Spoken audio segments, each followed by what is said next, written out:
तो बच्चों आज हम लोगों को पढ़ना है क्या? प्रणोद तथा दाब। तो प्रणोद जो है उसका अर्थ होता है बल। क्या होता है? बल।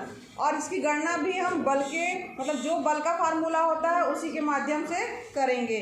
अब आपने कई ऐसी घटनाएं होती जिसके बारे में साइंस उसमें कुछ ना कुछ रहता है मगर आपने कभी ध्यान नहीं दिया होगा।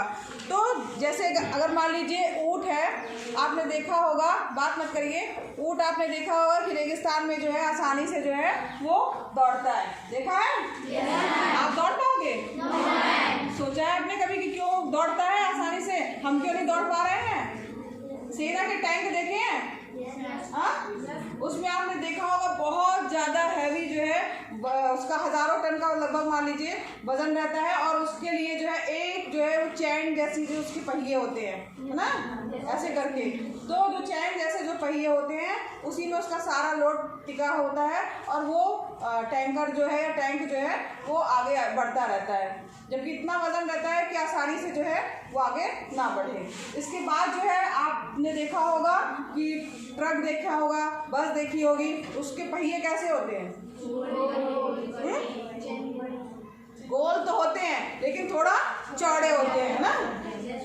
और स्कूटर के, साइकिल के और पतले, है ना। तो साइकिल वाला पहिया क्यों नहीं लगा देते?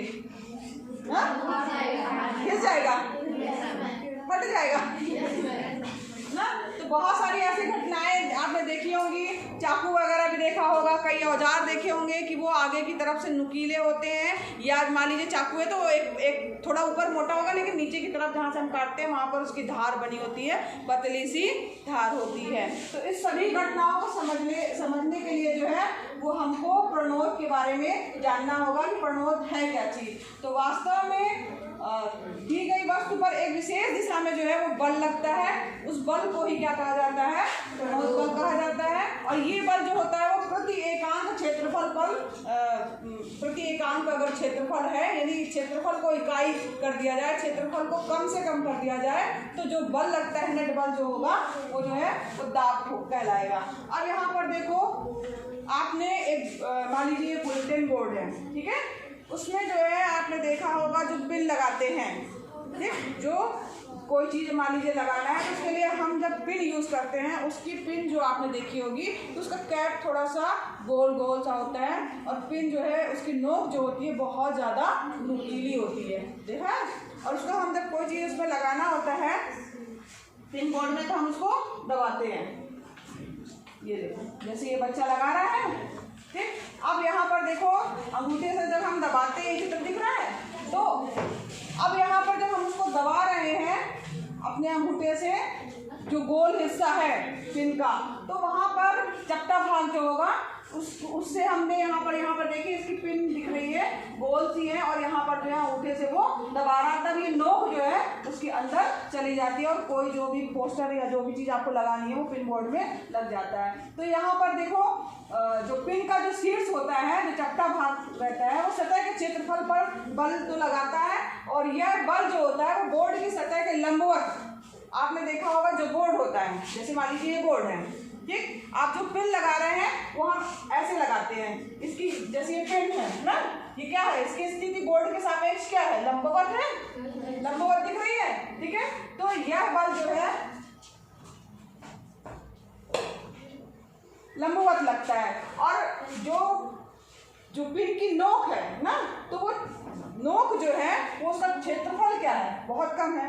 यहाँ का क्षेत्रफल क्या था?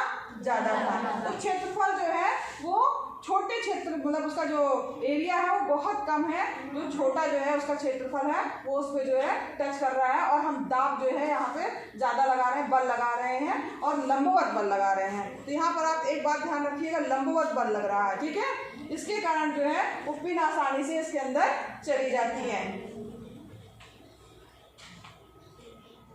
यहाँ पर देखिए लिखा भी है, चार्ट लगाने के लिए ड्राइंग पिनों को अंगूठे से बोर्ड के लंबवत दिशा में जो है वो दबाया जाता है। अब दूसरी स्थिति क्या है कि मान लीजिए आप रेत पर खड़े हैं, ठीक है, एग्जाम्पल से समझेंगे तो ज़्यादा समझ में आएगा।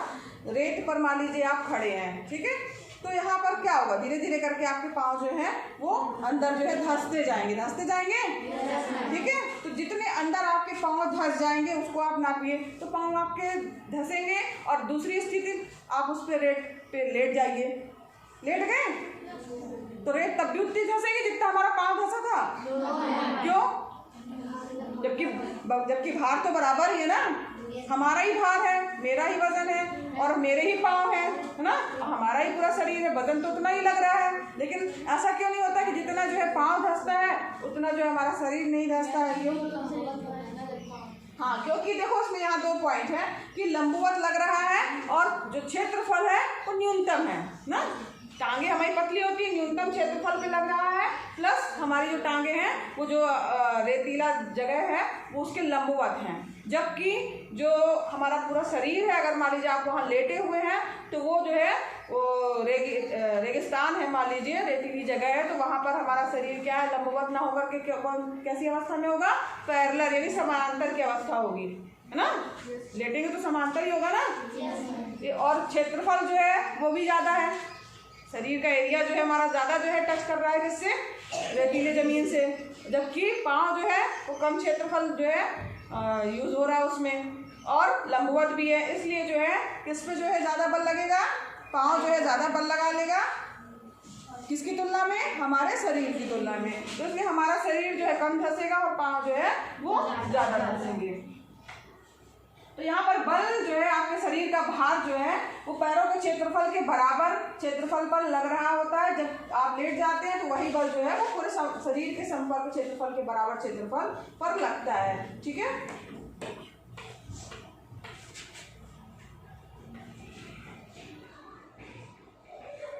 अब यहाँ पर चूंकि बल जो लग रहा है, अब हम बात करते हैं प्रणोद के लिए कि प्रणोद है क्या वास्तव में। तो यहाँ पर प्रति एकांक क्षेत्रफल यानी क्षेत्रफल को एकांक कर दिया जाए,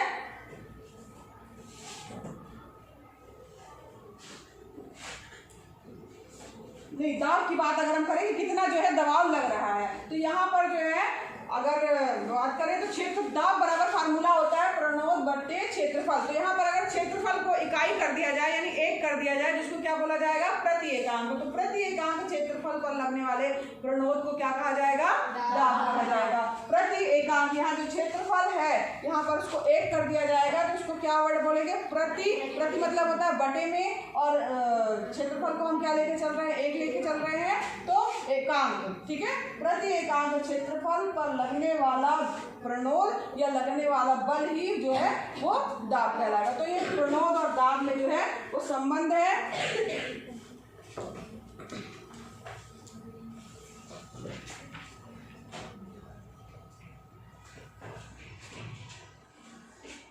अब यहाँ पर दाब आपको समझ में आ गया क्या है, प्रति एकांक क्षेत्रफल पर लगने वाला प्रणोद जो है वो दाब कहलाएगा। अब प्रणोद क्या चीज है, तो किसी वस्तु की सतह के लंबवत, जो कोई भी वस्तु की जो सतह है उसके जो लंबवत बल लग रहा है वही क्या कहलाएगा, प्रणोद कहलाएगा। किसी भी वस्तु की सतह के लंबवत लगने वाला बल जो है वो क्या कहलाएगा, प्रणोद कहलाएगा, ठीक है। तो लंबवत लगने वाला बल, ये लंबवत लग रहा था तो क्या हो रहा था, यहाँ पर प्रणोद लग रहा था। एक तरीके से वो बल ही है, उसको जब भी लिखेंगे, मापेंगे या हल करेंगे फार्मूले में, तो उसमें हम बल का ही फार्मूला लगाएंगे, F=ma वाला, ठीक है। तो यहाँ पर आपको समझ में आ गया प्रणोद क्या चीज है, किसी भी वस्तु की सतह पर लंबवत लगने वाला बल क्या है, प्रणोद है। और दाब क्या है, प्रति एकांक क्षेत्रफल पर लगने वाला प्रणोद या लगने वाला बल ही क्या है, दाब है, ठीक है। तो प्रणोद और दाब आपने समझ लिया। अब मात्रक की बात करें कि इनका मात्रक क्या है, SI मात्रक। तो चूंकि दाब जो है, मान लीजिए प्रणोद क्या है, एक तरीके से बल, बल का क्या मात्रक होता है, N यानी न्यूटन, ठीक है।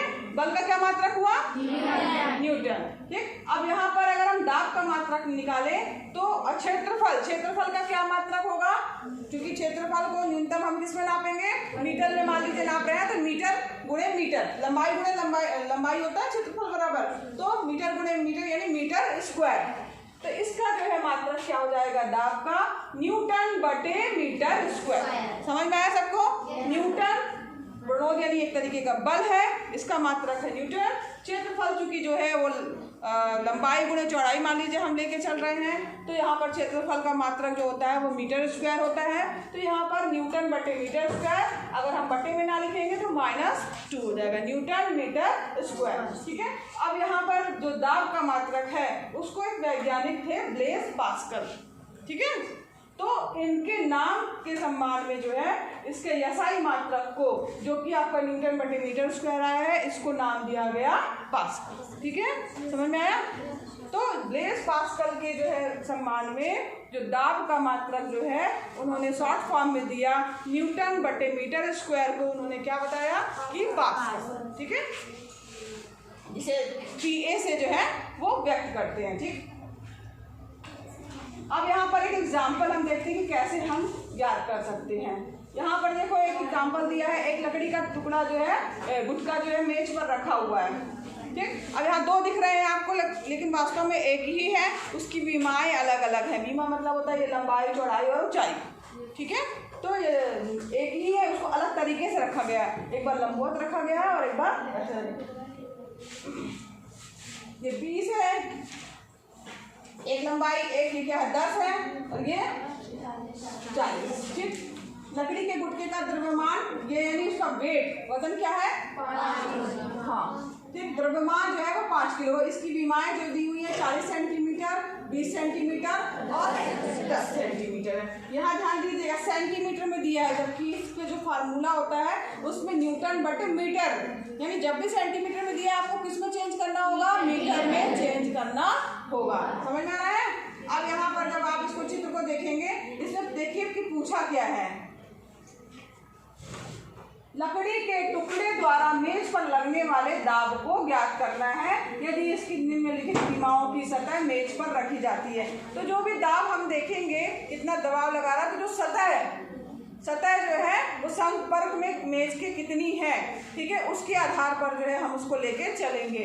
तो यहाँ पर पहली स्थिति क्या बन रही है उसमें बताया गया है, बातचीत करिए कि 20 सेंटीमीटर गुणे 10 सेंटीमीटर जो है अगर जो है बीमा रखी हुई है सतह पर। तो पहला चित्र आप ध्यान दीजिए, पहले चित्र में जो आप देखिए 20 और 10, ये देखिए 20 और 10 ये सतह पर लगी हुई है ना। 20 और 10 जो है ये मान लीजिए आपकी मेज है, तो ये सतह पर कौन सी दिख रही है बीमाएं, 20 सेंटीमीटर वाली और 10 सेंटीमीटर वाली। 40 वाली से हमें कोई लेना देना नहीं क्योंकि वो ऊपर है। समझ में आया। हम पहली स्थिति को लेके चल रहे हैं। तब क्या है, द्रव्यमान दिया हुआ है आपको क्या 5 किलो, बीमाएं दी हुई है 40 गुणे 20 गुणे 10। ठीक है। अब यहाँ पर गुटके का भार मेज की सतह पर जो है वो एक तरीके का क्या लगाएगा, प्रणोद लगाएगा, क्योंकि वो लंबवत है, दिख रहा है लंबवत। तो यहाँ पर प्रणोद ये लगाएगा या बल लगाएगा। तो बल को हम या प्रणोद को ज्ञात करेंगे। प्रणोद के लिए फार्मूला जो है वो बल का फार्मूला लगेगा F = ma। अब ma यहाँ चूंकि हम जो भी बात कर रहे हैं वो पृथ्वी की बात कर रहे हैं, तो यहाँ पर a यानी त्वरण जो है वो गुरुत्वीय त्वरण के बराबर हो जाएगा, जो कि स्मॉल g है, जिसका मान क्या होता है 9.8 और द्रव्यमान आपको पता है 5 kg। ठीक है, समझ में आ रहा है। अब यहाँ पर हमने इसको मल्टीप्लाई किया तो क्या हो गया, ये 9.8 यहाँ मीटर बटे सेकंड स्क्वायर, तो हम न्यूटन लिख सकते हैं ना। तो ये बल, चूंकि बल का मात्रक न्यूटन है, किलोग्राम मीटर बटे सेकंड स्क्वायर बनेगी यूनिट, और जिसको क्या बोलते हैं न्यूटन। तो यहाँ जब मल्टीप्लाई करेंगे तो ये हो गया 49 न्यूटन। समझ में आ रहा है। अब यहाँ पर देखिए क्षेत्रफल भी ज्ञात करेंगे हम, तो क्योंकि हमें दाब ज्ञात करना है और दाब का फार्मूला होता है, क्या होता है, क्या होता है बताइए, प्रणोद बटे क्षेत्रफल। तो हमें क्षेत्रफल भी चाहिए है। तो यहाँ पर देखिए हम क्षेत्रफल ज्ञात करेंगे। क्षेत्रफल का फार्मूला होता है लंबाई गुणे चौड़ाई। लंबाई हमने अब यहाँ पर दो लंबाई और चौड़ाई लेनी है जो मेज की सतह के संपर्क में है, क्या थी 20 और 10। ठीक, यहाँ पर थोड़ा सा समझने वाली चीज है, एक पॉइंट है आपका, इसके लिए ये वाला है ना। ठीक, अब यहाँ पर देखिए 20 सेंटीमीटर गुणे 10 सेंटीमीटर। अब 20 सेंटीमीटर को हम कैसे बदल देंगे मीटर में। 1 मीटर में कितने सेंटीमीटर होते हैं, 1 मीटर बराबर कितने सेंटीमीटर होते हैं, अरे बताओ 100 सेंटीमीटर। तो 20 सेंटीमीटर में कितने हो जाएंगे, अरे ध्यान दो, 1 मीटर में 100 सेंटीमीटर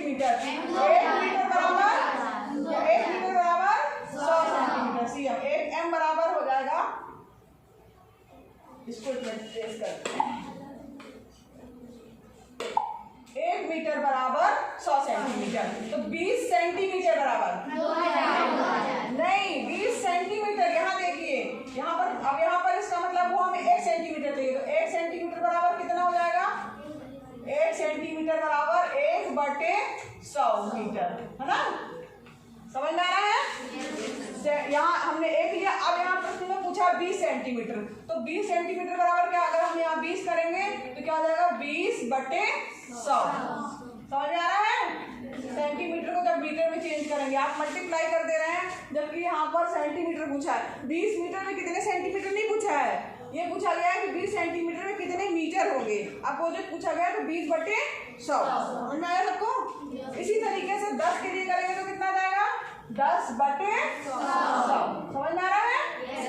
तो 10/100 और गुणे 20/100। समझ में आया? ठीक, तो यहाँ पर क्या हो जाएगा? 2 जीरो जो है वो कैंसिल हो जाएंगे, बचेंगे कितने? 2/100। 2/100 का मतलब हुआ जब हम दोनों जीरो हटाएंगे, ऊपर यहाँ लगाएंगे दशमलव, तो क्या आ जाएगा आपका? 0.02। समझ में आ रहा है? और यहाँ मीटर हो गया था, यहाँ पर भी मीटर हो गया था, हमने इसको भी मीटर में बना लिया था, इसको भी मीटर में बना लिया था, तो क्या हो गया आपका? Meter square. समझ में आया? फिर से समझाएं? सबको समझ में आ गया?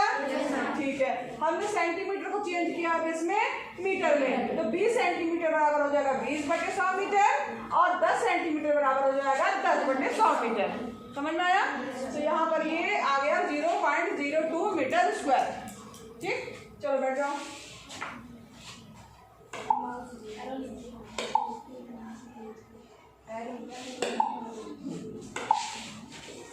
चलो, तो यहाँ तक हमारा आ गया क्षेत्रफल। अब यहाँ पर जो है हमें क्या ज्ञात करना है? लगने वाला दाब। दाब बराबर क्या होता है? प्रणोद बटे क्षेत्रफल। कितना आया था हमारा प्रणोद? या बल कितना आया था? 49 न्यूटन। क्षेत्रफल कितना है? 0.02 मीटर स्क्वायर। जब इसको आप भाग करेंगे तो यहाँ पर ये दशमलव का चिन्ह हटेगा, 49/0.02 दशमलव हटाएंगे, 2 जीरो ऊपर हो जाएंगे, 2 से काटिए, 2 1 कम 2, 2 दूनी 4, ठीक, 2 चौको 8, 2 पंचे 10, 0। समझ में आया? कितना आया? 2450 न्यूटन। न्यूटन बटे मीटर लिख सकते हैं स्क्वायर, या तो फिर न्यूटन, अगर बगल में लिख रहे हैं गुणे में, तो यहाँ पावर में -2 हो जाएगा। सभी को समझ में आया? अगर जहाँ भी नहीं समझ में आए जरूर खड़े होकर पूछ सकते हैं आप लोग। सबको समझ में आगे आगे बढ़े? तो ये लगने वाला दाब हमने याद कर लिया। ठीक है, सबको समझ में आ गया? चलिए आगे बढ़ते हैं। अब यहाँ पर देखो दूसरी भी स्थिति पूछी है कि जब गुटके की 40 सेंटीमीटर गुणे 20 सेंटीमीटर विमाओं की सतह मेज पर रखी जाती है, तब जो है वो कितना जो है वो बल दाब लगेगा। अब यहाँ पर 20 और 40 गुणे 20 हो गया। इसकी बात करेंगे, इसके लिए क्योंकि बल तो वही रहेगा, प्रणोद दोनों के लिए वही रहेगा। लंबवत मान लीजिए लग रहा है, इस स्थिति में भी लंबवत लगेगा कुछ ना कुछ, ये भी तो लंबवत है कुछ ना कुछ, ये सतह है तो इसमें भी कुछ लंबवत बल लग रहा है। तो यहाँ पर भी प्रणोद होगा जो कि लगने वाले बल के बराबर होगा, और बल जो है वो m × g ही होगा। द्रव्यमान इसका भी वही है क्योंकि वही एक ही जो है वो गुटका है, समझ लीजिए। तो यहाँ पर इसका द्रव्यमान कितना था? 5 kg। ठीक, g का मान क्या होगा? F = ma जब करेंगे तो g का मान क्या होगा? 9.8। तो बल जो है आपका वही आ जाएगा क्या? 49 न्यूटन। या प्रणोद कितना आ जाएगा? 49 न्यूटन। चेंज क्या होगा? क्षेत्रफल। ठीक है, यहाँ क्षेत्रफल चेंज हो जाएगा। क्षेत्रफल बराबर लंबाई गुणे चौड़ाई। अब यहाँ पर सेकंड वाले में हमें 40 × 20 करना है। ठीक है, तो यहाँ पर 40 × 20 सेंटीमीटर, यानी यहाँ पर इसको यहाँ आप सोचेंगे तो आपको 800 सेंटीमीटर स्क्वायर आ गया। लेकिन आप फिर जब इसको कन्वर्ट करेंगे तो यहाँ आप कंफ्यूज हो जाएंगे कि इस 1 मीटर में 100 सेंटीमीटर होते हैं, बटे में आप 100 करेंगे केवल, और बोलेंगे तो 8 आना चाहिए, क्यों आ रहा है? यहाँ पे आपको चेंज कैसे करना है? उसी तरीके से करना है आपको। 40/100 गुणे 20/100। 2 जीरो आपके कट गए, 4 दूनी 8, 8/100। दोनों जीरो जब आपके हटेंगे तो यहाँ पर दो जीरो है तो 2 अंक के पहले दशमलव आएगा, तो क्योंकि यहाँ पर एक भी अंक नहीं है तो यहाँ पर एक 0 लग जाएगा, उसके बाद आएगा यानी 0.08, ठीक है, मीटर स्क्वायर। यहाँ सबको समझ में आया?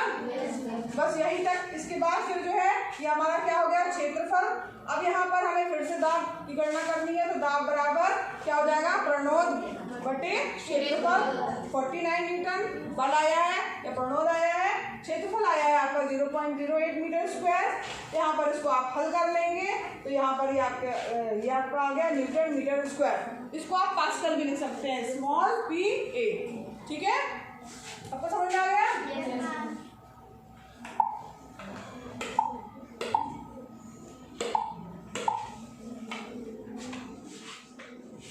इतने न्यूटन इसका जो है वो है।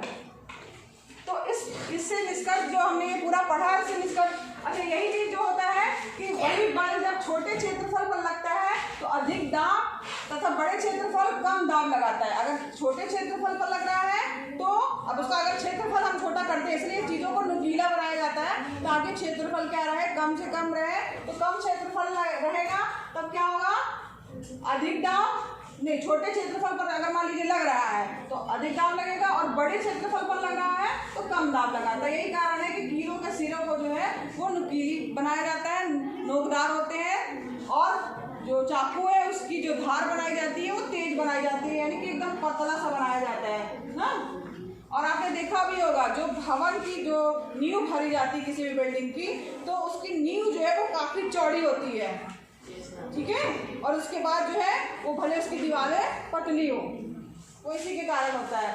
अब इसके बाद जो है हम कल पढ़ेंगे। किसी को कोई प्रॉब्लम? इसके सवाल और पीछे भी दिए होंगे, वो लगाइएगा, जो नहीं बने पूछिएगा।